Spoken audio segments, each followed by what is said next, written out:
আসসালামু আলাইকুম ওয়া রাহমাতুল্লাহি ওয়া বারাকাতুহু। আলহামদুলিল্লাহ নাহমাদুহু ওয়া নুসাল্লি আলা রাসূলিহিল কারীম। আউযু বিল্লাহি মিনাশ শাইতানির রাজীম। বিসমিল্লাহির রহমানির রহিম। ওয়া আসা আন তাকরাহু শাইয়্যান ওয়া হুয়া খায়রুল লাকুম ওয়া আসা আন তুহিব্বু শাইয়্যান ওয়া হুয়া শাররুল লাকুম ওয়াল্লাহু ইয়া'লামু ওয়া আনতুম লা তা'লামুন। আল্লাহ তাআলার প্রশংসা এবং নবী মুহাম্মদ সাল্লাল্লাহু আলাইহি সাল্লামের প্রতি অগণিত অবারিত সালাম পেশ করছে। আল্লাহুম্মা সাল্লি আলাইহি আল্লাহুম্মা বারিক আলাইহি। বালা মুসিবত মানব জীবনের অপরিহার্য অংশ। কখনো বিপদে পড়েনি এমন মানুষ খুঁজে পাওয়া যাবে না যে যত বেশি নবী রাসূলগণ অনুসরণ করতে সচেষ্ট হবে তার বিপদ আপদ তত বেশি হবে। এ ব্যাপারে রাসূল সাল্লাল্লাহু আলাইহি সাল্লাম বলেছেন যে কেউ যদি দাবি করে যে সে আমাকে ভালোবাসে প্রকৃতপক্ষেই, তবে সে যেন অপেক্ষা করে অভাবের জন্য, যে অভাব তার গৃহে প্রবেশ করবে বন্যার স্রোতের থেকেও দ্রুত গতিতে। তো এভাবে আল্লাহ তাআলা কুরআনুল কারিমে বিভিন্ন আয়াত নাজিল করে জানিয়েছেন যে ক্ষুধা, কষ্ট, ভয় ভীতি দ্বারা আল্লাহ তাআলা মুমিনদেরকে পরীক্ষা করেন। তাই বিপদ আপদ বা বালা মুসিবত পতিত হলে অবশ্যই আল্লাহ তাআলাকে স্মরণ করা উচিত, ধৈর্য ধারণ করা উচিত এবং আল্লাহ তাআলার কাছেই সাহায্য চাওয়া উচিত সেই বালা মুসিবত থেকে উদ্ধার লাভ করার জন্য।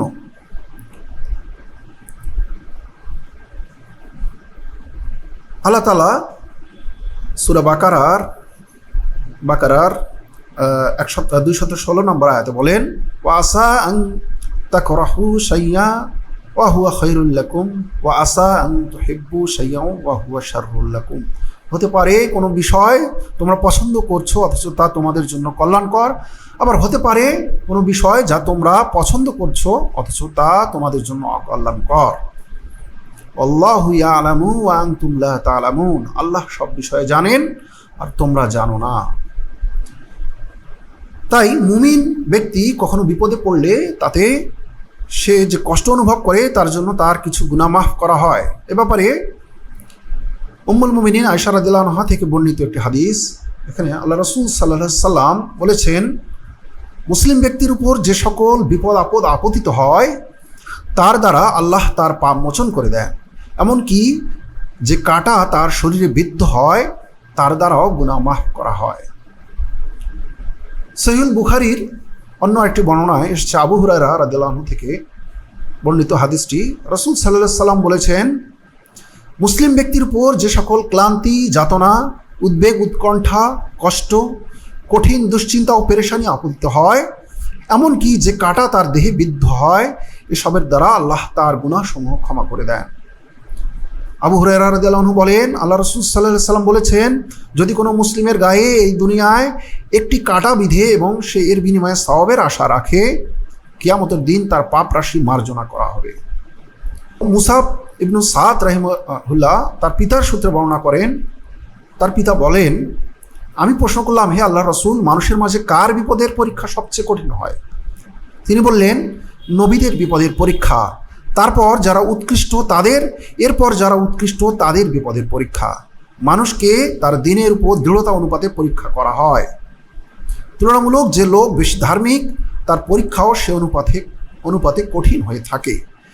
আর যদি কেউ তার দিনের ক্ষেত্রে শিথিল হয়ে থাকে তাহলে তাকে সে মোতাবেক পরীক্ষা করা হয়। অতএব নেককার বান্দার উপর বিপদ আপদ লেগেই থাকে, অবশেষে তাকে এমন অবস্থায় ছেড়ে দেয় সে জমিনে চলাফেরা করে অথচ তার কোনো গুনাহ থাকে না। জামিউত তিরমিজির হাদিসটি। এখানে আরেকটি হাদিস আমরা উল্লেখ করছি যা আনাস রাদিয়াল্লাহু আনহু থেকে বর্ণিত, মুসনাদ আহমদের হাদিসটি। রাসূল সাল্লাল্লাহু আলাইহি সাল্লাম বলেছেন, আল্লাহ তাআলা যখন কোনো মুমিন বান্দাকে শারীরিক অসুস্থতা দিয়ে পরীক্ষা করেন তখন তিনি ফেরেশতাদেরকে আদেশ করেন, তুমি তার আমলনামায় সেই ভালো আমলের সওয়াবগুলো লেখো যা সে সুস্থ অবস্থায় করত। যদি আল্লাহ তাকে সুস্থতা দান করেন তাহলে তাকে পাক সাফ করে দেন, আর যদি তিনি তার মৃত্যু দেন তাহলে তাকে মাফ করে দেন এবং তার প্রতি রহম করেন। আবু হুরায়রা রাদিয়াল্লাহু আনহু থেকে বর্ণিত আরেকটি হাদিস, রাসূল সাল্লাল্লাহু আলাইহি সাল্লাম বলেন, মুমিন নারী পুরুষকে তার জীবন, সন্তান সন্ততি ও অর্থ সম্পদ কেন্দ্রিক বিপদাপদ দ্বারা পরীক্ষা করা হয়। পরিশেষে সে আল্লাহ তাআলার সাথে নিষ্পাপ হয়ে সাক্ষাৎ করে। আবু হুরায়রা রাদিয়াল্লাহু আনহু বলেন, মান ইয়ামাল সুআন ইয়াজযা বিহি, যে ব্যক্তি মন্দ কাজ করবে তাকে তার শাস্তি দেওয়া হবে। এই আয়াত যখন অবতীর্ণ হলো তখন কতক মুসলিম ভয়ানক দুশ্চিন্তায় পড়ে গেলেন। আল্লাহ রাসূল সাল্লাল্লাহু আলাইহি সাল্লাম বললেন, তোমরা মধ্যম পন্থা অবলম্বন করো এবং সঠিক পন্থায় চলমান থাকো। একজন মুমিন তার প্রতিটি বিপদের বিনিময়ে, এমনকি সে আছাড় খেলে কিংবা তার শরীরে কোনো কাঁটা বিঁধলেও সেটা তার গুনাহের জন্য কাফফারা হয়ে যায়। আল আসওয়াদ রাহিমাহুল্লাহ থেকে বর্ণিত, লোকেরা ধস্তাধস্তি বা কুস্তি করছিল, এমন অবস্থায় তাঁবুর রশি তাদের একজনের চোখে বিঁধল। এতে অন্য সবাই হেসে উঠল। অতঃপর আয়েশা রাদিয়াল্লাহু আনহা বললেন, আমি রাসূল সাল্লাল্লাহু আলাইহি সাল্লামকে বলতে শুনেছি, কোনো মুমিনের গায়ে যদি একটা কাঁটা বিঁধে অথবা এর চেয়ে বেশি কোনো কষ্ট ভোগ করে তাহলে আল্লাহ তাআলা তার একটি গুনাহ মাফ করে দেন এবং একটি মর্যাদা উন্নীত করেন। তাই আমরা এই বিভিন্ন হাদিস থেকে জানতে পারি যে একজন মুমিনের দুঃখ কষ্ট বিপদ আপদ এগুলো মুমিনের গুনাহ মাফের অন্যতম উপায় বা উপকরণ।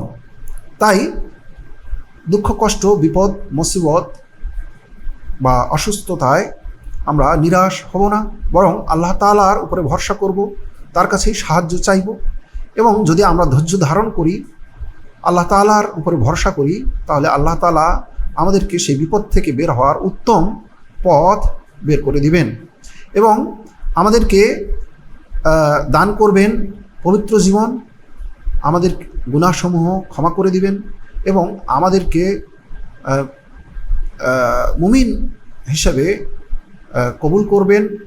মুসলিম অবস্থায় আমাদের জীবন অতিবাহিত করার তৌফিক দিবেন।